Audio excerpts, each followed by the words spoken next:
Всем привет, друзья! Вы на канале Na'Vi Valorant. И для вас, наверное, давно не секрет, что в нашем составе произошли изменения. Ну, а формат знакомства с новым игроком выбрали держатели фан-токенов Na'Vi в приложении Socials. Также там скоро появятся новые голосования, в которых вы сможете принять участие. Ну, а мы погнали записывать выбранную вами АМА-сессию. Приятного просмотра! Коль, привет! Ты у нас впервые на канале, поэтому было бы классно, если бы ты мог сейчас представиться нашим зрителям, кто ты, какой у тебя ник и откуда ты. Привет, меня зовут Коля, мой никнейм игровой Zeddy, Z, можно как угодно. Сам я из Беларуси и играю в Valorant в Na'Vi. Отлично. У нас сегодня твое первое интервью, и оно будет проходить в форме АМА-сессий. Поэтому я просто беру все вопросы подряд, которые тебе задавали во всех возможных соцсетях, и задаю. Соответственно, они будут вперемешку. Ты отвечай тоже правдиво. Так, погнали. Окей. Первый вопрос. Каково это оказаться в Na'Vi? Ну, на самом деле для меня это было прям супер хорошей новостью, так как, с детства я очень много следил за этой организацией, и, наверное, одно из детских моих желаний таких было бы попасть туда. Расскажи, чего бы ты хотел нового добавить в Valorant? Ну, я бы хотел, наверное, чтобы произошел небольшой нерв Чембера, потому что у него такой телепорт сейчас очень имбовый. Но вообще, если из того, чтобы добавить нового, какую-нибудь механику невидимости, было бы интересно посмотреть, как реализуют риоты. Угу, класс. Каких героев лучше мейнить новичкам? Ну, наверное, им стоит мейнить таких простеньких героев в плане механики, там, где нужно только тренировать стрельбу. Ну, это, наверное, в основном коры, какая-нибудь Джетка, Рейна. Вот на них можно хорошо сначала натренировать АИМ, ну а дальше переходить к более сложным механическим героям, таким как смокеры, сентинелы, где уже нужно и головой думать, и много стапов всяких придумывать. Угу. Начинал ты с Valorant или же перешел в эту игру с CSGO? М, Нет, я перешел с CSGO, и довольно долго я там играл, где-то около 3, может, 4 лет. Угу. Чего добился в CSGO? Поиграл, в основном я играл в белорусской организации ФКДБ, которая, спонсировалась футбольным клубом «Динамо Брест». Наверное, там больше всего и у меня ачивментсов было. Я попал на свои 2 первых международных лана, которые также прошли у нас в Минске. Ну, наверное, и все. А почему решил поменять дисциплину? Ну, как-то со временем уже CSGO начал приедаться, и уже не было такой мотивации продолжать играть в Counter-Strike, и вместе с друзьями как-то мы услышали про выход Valorant и решили попробовать себя там. И сразу затянуло, да, тебя с первых игр? Да, Угу. я помимо Counter-Strike там во всякие игры люблю тоже играть, там, а-ля Apex, и мне очень нравится его динамика, и вот такая небольшая комбинация Apex, Overwatch с Counter-Strike, в принципе, вылилась в Valorant, что мне очень понравилось. Да, да, согласна. Хорошо. Как чувствуешь себя в новом коллективе? И человек, который пишет, он говорит, насколько я знаю, со Смартом ты уже был знаком. Сильно ли он помог тебе освоиться? Да, со Смартом я достаточно давно знаком, еще с тех пор, как мы были под организацией одной Форзы. Мы были и в команде, он у нас был и тренером, и менеджером, кем у нас только не был. Вот. Он мне, в принципе, и написал, когда им понадобился новый игрок. Ну, можно сказать, да, что он мне помог влиться. Ну, в принципе, тут все ребята добрые, хорошие, отзывчивые, поэтому сам коллектив влиться проблем не составило, но в игровом плане мы все еще друг к другу адаптируемся и пытаемся найти что-то свое прям Мгм. супер идеальное. У вас не бывает конфликтов? Все сейчас мирно, в принципе, в коллективе? Ну да, все мирно, таких командных прям разборок вообще не было. Это отлично. Так, следующий вопрос. Каково это не быть иглом? Ведь раньше ты в своих командах был капитаном, а сейчас по факту второй колер. Как тебе в целом изменение роли? Ну, на самом деле, я уже был в Валоранте таким вторым колером, и, есть какие-то трудности в плане там не перебить колера, там не заспамить своими идеями, но я стараюсь это фиксить. Ну, и плюс у меня больше теперь времени появилось, чтобы сконцентрироваться на своей индивидуальной игре. А по поводу идей ты много чего принес с приходом в команду Нави? Ну да, на всех разборах я стараюсь принести что-то новое или то, что у меня уже было у других команд, чего я тут не вижу. И, ну, всячески стараюсь помогать там на браках и на официалках Миши. Мгм. Ну, в принципе, это и каждый старается делать. Миша справляется, как тебе кажется, в роли капитана? Да, он молодец большой. И, ну, я когда приходил, я не ожидал, что он, в принципе, хороший коллер такой, ну, какой он есть Мгм. сейчас. Как ты тренировал стрельбу? Все просто на стрельбище, ну, всякие режимы. Ну, то есть как, я стараюсь тренировать все те типы стрельбы, которые я буду использовать, ну, в игре.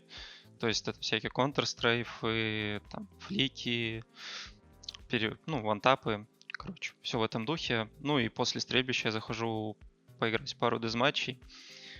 На этом, в принципе, и заканчивается тут разминка. Сколько она у тебя занимает примерно по времени? Ну, по времени у нас выделено где-то до часу разминаться перед праками. Ну, каждый по-разному. Ну, вот для меня это где-то 30-50 минут, в Мгм. принципе, достаточно. Я еще нашел для себя скрытую такую тренировочку новую, так как мы в Сербии находимся, и тут рядом Турция, и на сервера турецкие хороший пинг.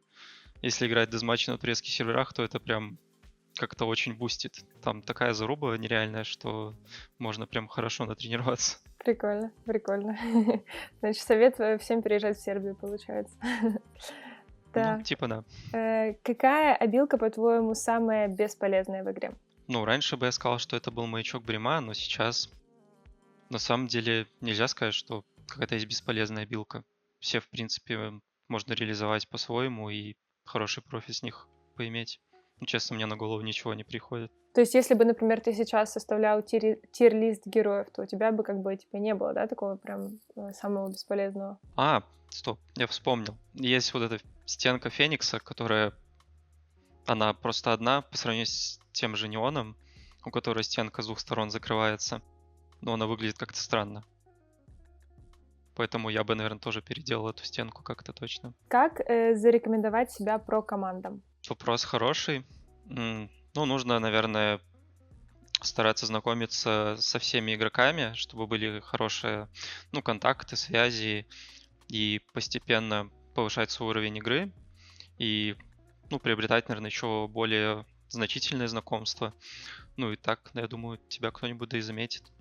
Как во всех сферах, да, получается, решают Ну знакомства? да. Ну, в основном так и происходит.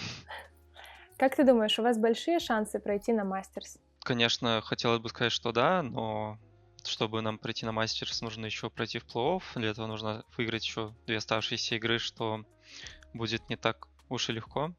Но мы будем стараться все выиграть, чтобы туда попасть. Отлично. Джетка или рейс?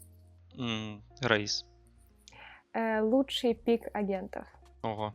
А это как? Наверное, Ну, давай тут нужно выбрать какую-то карту, да, мне кажется. карту. Да, потому что просто пик агентов. Давай на твоей любимой карте. Какая твоя карта любимая? Бинд. Вот лучший пик агентов для бинда. Ну, вот для бинда, наверное, на теперешнее время очень хороший пик был бы Омен, Рейс, Скай, Вайпер и, ну, дальше можно добрать, в принципе, пятого кого угодно. Это может быть либо Чембер, либо Сова, либо Скай. Ой, не Скай, а Фейт. Сколько ты уже играешь? Тут вопрос общий. Давай посчитаем, сколько ты играешь в КС и сколько в Valorant. Ну, на самом деле, играю я достаточно давно. То есть где-то уже, не знаю, лет 5-7. Точно я не могу даже вспомнить. Мгм. Но очень много играю. А сколько тебе сейчас лет? А сейчас мне 24 уже. Вчера исполнилось. О, с днем рождения. Спасибо. Вы отмечали как-то? Ну, тут сложно пока как-то жестко отметить. Ну, купили тортик, попили чаю и довольны сидим. Так это вполне, вполне хороший способ отметить. Хорошо. Во сколько лет ты получил свои первые призовые? Это, наверное, было еще, когда я был в школе. Сколько это лет? 16-17, наверное, было. Мгм. Как отреагировали твои родные? Они относились сначала скептически вообще к тому, что я там очень много играю в компьютер, но они, в принципе, постепенно поменяли свое мнение с того момента, как я начал приносить деньги, вот, да. Ну да, да. А твои первые призовые, они... Ну, какая это была сумма? Я выиграл, по-моему, АИМку какую-то у нас в Беларуси где-то, и это было в районе 100 белорусских рублей или 200. Ну, небольшие, конечно, деньги, но хватит на карманные расходы. И ты помнишь, на что потратил? Ой, не, честно, не помню. У меня тогда уже и, по-моему, стипендия была. Ну, то есть это было на грани, когда я поступал в универ, Мгм. или я уже был в универе. Ну, то есть, А универ ты по итогу закончил, когда началась твоя да, киберспортивная? я закончил. Ты учился? Было, конечно, тяжело. Я, считаю, написал там диплом где-то за полнедели. То есть там было очень тяжко, бессонные ночи, вот это вот все. И Но я закончил. кем ты по итогу должен был оказаться? Какая у тебя специальность? У меня специальность химик-инженер-технолог, а учился на факультете биотехнологии. Я даже успел немного поработать. Ну, Мгм. правда, лаборантом у себя в универе, но все же. И, ну, ты все-таки понял, да, что киберспортивная карьера поинтереснее будет, да? Я это еще понял, наверное, где-то со 2-го или 3-го курса, когда у меня появился первый контракт с организацией, вот с ФКДБ. Мгм. И с тех пор, ну, я как бы начал чуть менее относиться так усиленно к учебе и больше посвящался киберспорту. И тут как раз вопрос в тему, что будешь делать после конца карьеры. Да, вопрос хороший, но я пока сам не знаю еще на этот ответ. Ну, я знаю, что многие киберспортсмены как продолжают в качестве тренера, то есть либо аналитика, либо идут на трансляции, опять же, в роли аналитика или кастеров, то есть какие-то такие штучки медийные. Ну, либо вообще, может, в какую-нибудь другую сферу уйду каким-нибудь чудом. Хорошо. Как стать лучше в игре? Ну, нужно тренироваться, не опускать руки, поддерживать свое ментальное, физическое состояние, потому что они очень влияют на тебя и твое поведение в игре. Ну и, наверное, все. Нужно много очень времени тратить на это. У тебя есть какие-то хобби помимо игры? Сложно сказать. Но я очень люблю музыку слушать, но не сказал бы, что это прям хобби. Люблю смотреть аниме, читать манги всякие. Но это как бы появилось, конечно, где-то год-два назад увлечение. А с чего оно Ну вот. началось? С какого аниме? Я помню, я поехал на практику в университете, и да, это было в другом городе. То есть я переезжал, там брал с собой компьютер, переезжал вообще в пустую квартиру. Там был матрас, даже кровати не было, пришлось брать надувной матрас. Вот, и там я, помню, начал смотреть Наруто. Все начинается с Наруто. Какой нож предпочитаешь? Ну, у меня сейчас стоит, по-моему, какой-то керамбит с Battle Pass. Меня он, в принципе, устраивает. Ты только что говорил, что очень важно поддерживать свое ментальное здоровье, и тут вот как раз вопрос, что можно посоветовать тиммейту, который выгорел, и как с этим бороться? И были ли, кстати, у тебя такие подобные ситуации, когда не ты выгорал, а тиммейт, и тебе приходилось с этим справляться? Ну, то, что тиммейты выгорали, у меня не было. Наверное, я помню, вроде как я сам выгорал относительно не на длительное время. Это было, когда я еще капитанил. И, для меня тогда было, самым простым решением как бы чуть сбросить свои обязанности. То есть мы чуть сменили колера на недельку где-то. Я, в принципе, вдохнул, кайфанул по новой от игры, и у меня появилось прям хорошее желание опять вернуться в строй, Это ты в был в качестве капитана. составе Форс? Да, было такое время тяжелое. Тогда просто было очень много турниров, они там друг за другом шли, и мы еще очень усиленно постоянно готовились, выходных было немного, то есть тут было тяжело не выгореть. Мгм. А что бы мог посоветовать? Ну, вообще, самый, наверное, хороший способ — это просто отдохнуть от игры и, может заняться каким-то другим увлечением. И до тех пор, пока, не знаю, тебе не захочется самому вновь начать играть, нет смысла продолжать. Ты будешь также, выгорать постепенно, и ни к чему хорошему это не приведет. Мне так кажется. Согласна, согласна. На каком персе кайфово играть, кроме Омена? Ну, мне на самом деле не сказать, что прям я ловлю кайф какой-то от игры на каком-то персонаже определенном. Ну, я стараюсь, есть те же ранкеды, стараюсь просто добирать того, кого не хватает, и, в принципе, играю. Ну, мне на самом деле очень весело, кайфово прям, наверное, на резе играть. Там можно на пакетах полетел, бам-бам, ультимейт нажал и бум-бум, весело. Но тебе по факту весело играть в целом, типа Valorant, не на каком-то конкретном, да, персонаже, то есть просто добираешь. Да, ну, мне весело узнавать, наверное, больше что-то новое на всех персонажах, чтобы я это мог как-то интегрировать в командную игру, например. Мгм, мгм. Как думаешь, вот этот вопрос, точнее, лично тебе. Как думаешь, этот состав даст тебе шанс показать себя на полную? Я думаю, да, так как здесь очень собрались сильные индивидуальные игроки, ну, возможно, где-то в командной игре мы еще не так сильно как бы стакнулись, но я думаю, если все вот эти моментики как-то их пофиксить, то и я смогу прям супер раскрыться. Ну и, в принципе, вроде как постепенно начинаю. С первых официалок не особо получилось, но постепенно мы вот вливаемся, адаптируемся к друг другу, и я думаю, ну, я прям хорошо себя покажу. Какой лучший, по-твоему, скин на любой нож? Надо подумать. Наверное, это есть керамбит, Prime, по-моему. И есть вот эта бабочка новая, RGX. Вот это прям крутые скины. На фоне войны как получается на 100% включиться в игру? Хороший вопрос. Ну, в связи с той всей ситуацией, которая сложилась в мире, мы тут переехали в Сербию, и мы, считай, держимся друг за друга. То есть у нас такая связь ментальная образовалась и поддержка. Ну, в основном это поддержка и помогает нам, ну, как-то отвлечься от всех этих внешних факторов.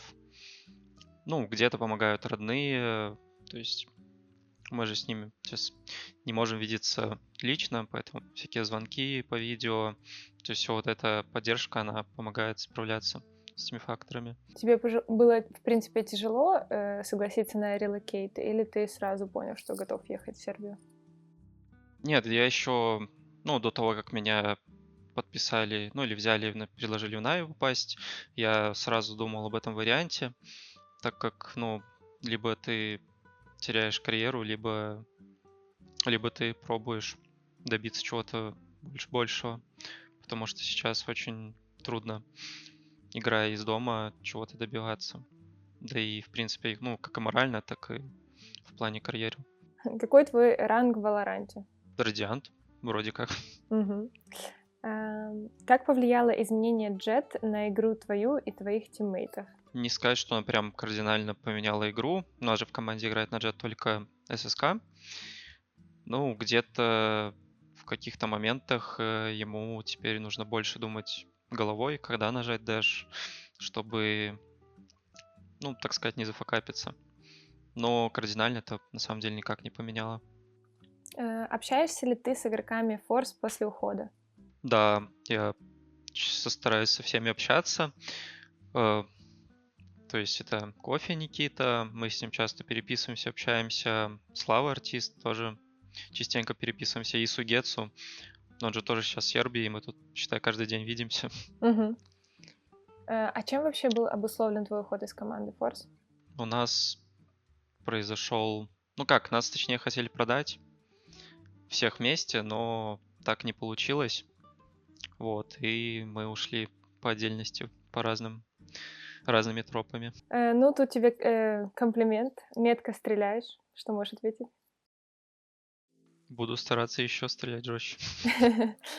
Как вообще попал в киберспорт по Валоранту? Ну, в сам киберспорт по Valorant я попал вместе с Кофе, так как мы с ним еще с Counter-Strike знакомы, мы вот решили вместе переходить в эту игру. Там еще подтянулся, наверное, всем известный стример Импала. Вот, и мы втроем решили собрать стак на первые турниры. И вот, и первые, наверное, 2 турнира таких масштабных мы выиграли. Там еще, кстати, Smart Seven был у нас в команде. Вот. И так вот мы и попали. А потом мы начали искать организацию, тренироваться уже командой и попали в Форес. Как сейчас настрой у команды? Особенно после последнего выигранного матча. Вот как раз после последнего выигранного матча все так, воспряли духом, можно сказать. В принципе, настрой бодрый, рабочий, можно спокойно всех обыгрывать. Главное, быть увереннее, наверное, потому что проскакивают такие моменты неуверенности. Вот.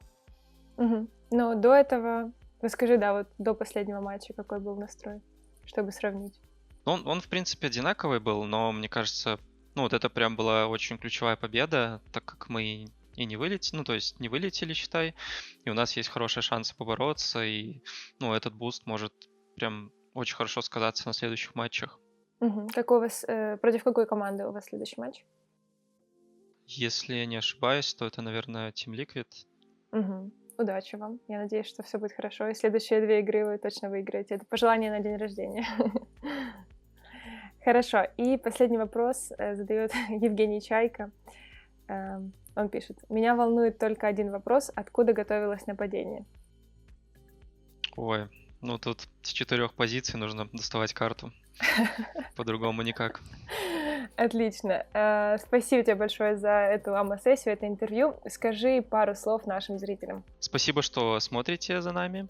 Болейте за нас на турнирных матчах. Подписывайтесь на соцсети, ставьте лайки. Всем пока-пока. Всем пока!